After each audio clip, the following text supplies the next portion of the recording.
நண்பா வணக்கம். இன்னைக்கு நம்ம என்ன இடம் பார்க்க போறோம்னு கேக்குறீங்களா? வேற லெவல் ஒரு ஃபியூச்சர் பிளானிங். எங்கன்னு கேளுங்க.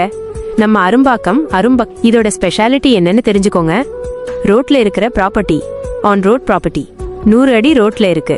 சவுத் வெஸ்ட் கார்னர் ப்ராப்பர்ட்டி, தென்மேற்கு மூலை, முன்னால 145 அடி ஃப்ரண்டேஜ், G+3 பில்டிங், தரைத்தளம் கூட்டல் 3 அடுக்கு, நிலம் 4 கிரவுண்ட் இருக்கு, கட்டிடம் 18,000 சதுர அடி. வருமானம் இதுதான் முக்கியம். மாசம் 13 லட்சத்துக்கும் மேல ரெண்டல் இன்கம் வந்துட்டு இருக்கு. விலை மொத்தமா 33 கோடி. மிஸ் பண்ணிடாதீங்க. இந்த டீடைல்ஸ் பத்தலனா உடனே காண்டாக்ட் பண்ணுங்க. Magic acres promoters, number 9176200500. அப்புறம் ஒரு விஷயம், இந்த வீடியோவை ஒரு நல்ல பையருக்கு ஷேர் பண்ணுங்க. அவருக்கு இந்த வாய்ப்பு கிடைக்கட்டும். ஷேர் பண்ணிட்டு உங்களது கமிஷனை பெற்றுக்கொள்ளவும். நம்ம சேனலை சப்ஸ்கிரைப் பண்ணுங்க. மறக்காம ஒரு லைக் போடுங்க. நன்றி, வணக்கம். எல்லாம் புகழும் இறைவனுக்கே.